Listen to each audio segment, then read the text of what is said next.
So, over the last 24 months, I can confidently say that I've lost track of the nights I've spent there, like just laying in bed, thinking of maybe I shouldn't be alive, maybe I don't deserve to be alive. And I know that comes as a surprise to a lot of the people who know me, because on paper, it's all going great.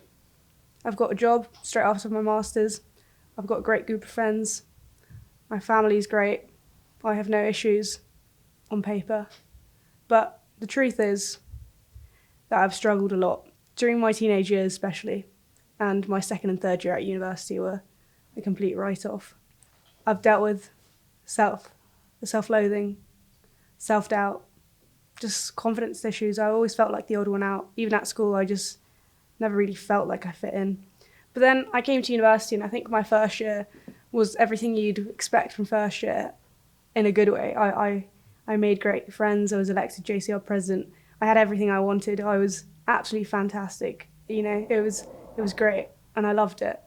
But then I think that was because I had a great support system. I had my student support administrator who was there. I occasionally saw my warden. My senior resident was always there, and I knew that there were people there in case I needed them. But when I went home for over the summer, I started realising that something was off. I didn't really have much to do. I just lay there watching Downton Abbey, and didn't really want to see my friends, didn't bother reaching out.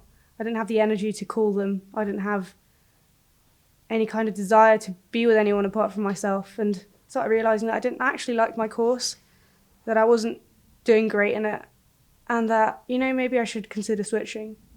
But because I was scared of failure and because I was anxious to speak to someone about it, I never did, and I pulled through.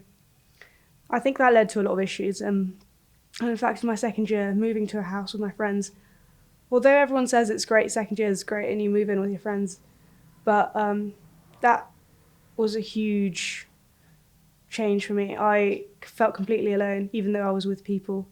I didn't know what to do, and then around December time, one of my closest friends started struggling with depression. They were diagnosed with severe depression, and I started recognising myself and a lot of the things they were describing. And it kind of drained me in a way that I wanted to be there for them, but I felt like I couldn't. And that year was not great. I failed an exam for the first time in my life.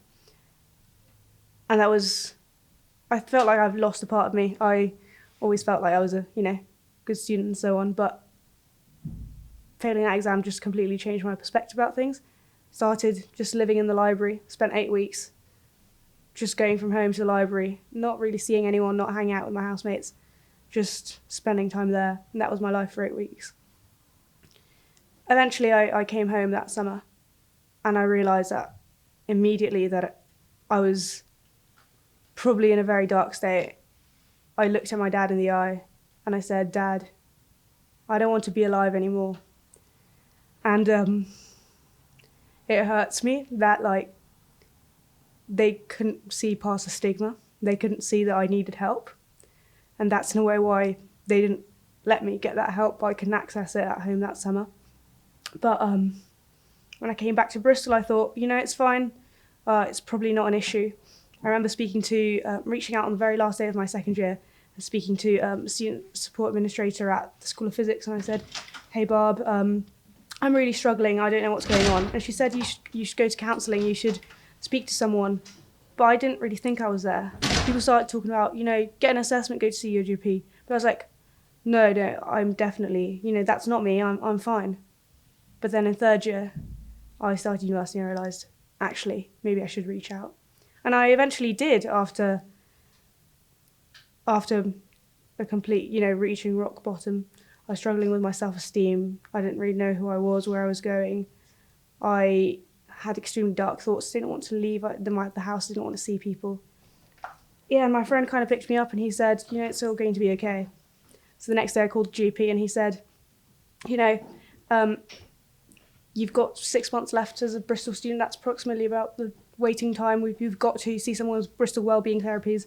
I don't think you're going to be on CBT if you do it through student counselling, so I don't really know what to do with you. And that kind of put me off, and I thought, well, maybe there'll be a magical treatment, I'll get better somehow. And so I moved to London over summer and I did an internship. It's a complete change in environment.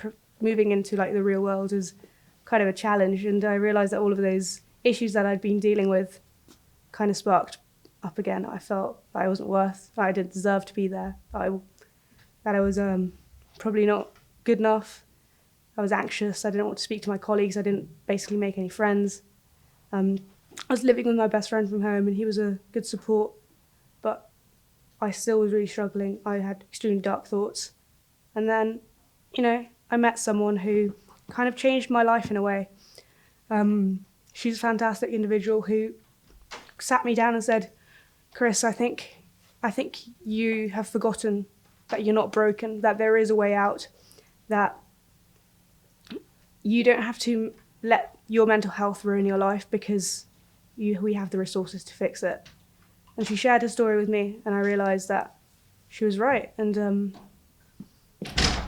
she kind of changed my life. And I also realised that I was doing so many campaigns. I was involved with support our services. I was involved with keep our communities. And I was telling everyone, reach out there, support out there, while I wasn't actually reaching out myself. And I realised that couldn't go on. So I tried to get onto student counselling, and I went there fresh this week and they told me that I need to see someone one-on-one. I'm still waiting for them to get back to me. In the meantime, I'm lucky enough to have worked this summer and be able to afford to see someone privately. So for the meantime, I'm seeing a private counsellor every week, and I've realised that things do get better. And I think we put a lot of emphasis on being okay. And it's okay not to be okay, but just you have to remember that there is a way out. And you just don't have to feel like you're not okay all the time. You just fight for it, because there is no need to just be miserable. And I think that's what I've realised. I'm in such a good place right now, and I can't share this enough. Just reach out, find the people out there, do seek counselling, speak to people, get help, engage in therapy. But there is support, and that's my story.